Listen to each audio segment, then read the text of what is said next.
जय Shriram. Tulip ग्रोच्या शेतकरी समूहामध्ये sir स्वागत आहे. शेतकरी मित्रांनो, हा जो डाळिंबाचा तुम्ही बार बघता, प्लॉट बघता, हा प्लॉट फक्त धरलेला आहे आपण 11व्या महिन्यात. म्हणजे आज प्लॉटचं वय आहे 16 महिने. म्हणजे आपण हार्ली प्लॉट धरून या फळांची साईज बघा, याला कुठं टिपका नाही, काहीच नाही. हे कशामुळे शक्य आहे तर लॉंग लास्टिंग आणि कन्सिस्टन्सीमध्ये त्यांनी सॉईल फूड वेबवर जे काम केलं आहे शेतकऱ्यांनी, ट्युलिप ग्रो सॉईल फूड वेबच्या सहकार्याने, तर त्यामुळे हे शक्य झालेलं आहे. याच्यावरती कुठला टिपका नाही, कशाचं सरपस्फोरा नाही, कुठल्या फांदीवर काही आजार नाही.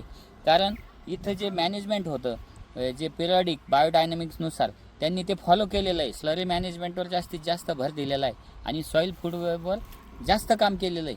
सॉईल मायक्रोबायोलॉजीमध्ये जास्त काम झालेलं आहे. त्यामुळे हे बघा, हा प्लॉट बघा, आता 3-4 फळं एकाच जागे. सगळ्या फळाची तुम्ही साईज बघा. हे बघा, आता 5 बोटं माझे बसतात या फळामध्ये. याच्यात पण हे बघा, याच्यात 5 बोटं बसत आहेत. म्हणजे साईज ही 300 ग्रॅम प्लस झाली. आणि ओव्हरऑल सगळ्या फळाची जी साईज आहे तुम्ही बघू शकता. आता झाडं तुम्ही बघा, इंडिपेंडंट उभे.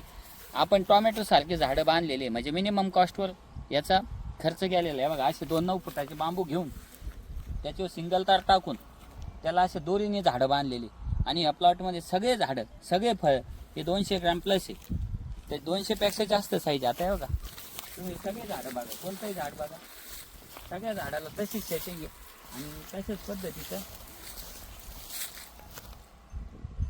म्हणजे सगळे फळं एकसारखे, न्यूट्रिशन एकसारखं गेलेलं आहे.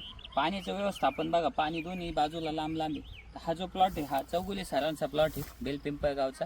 आणि इथे सॉईल फूडवेवर काम केल्यामुळं इथे बुरशीजन्य आजार अजिबात इथं थारच नाही. आणि मल्टिपल श्रेणी डेव्हलप झालेले आहे, जे वेगवेगळ्या प्रकारचं काम करतात. सॉईलमध्ये इथली माती जरी कुणी एखाद्या शेतकऱ्यांनी माती शेतात फेकली तरी त्याची इथं चांगले रिझल्ट येते. असा हा प्लॉट आहे. जय श्रीराम.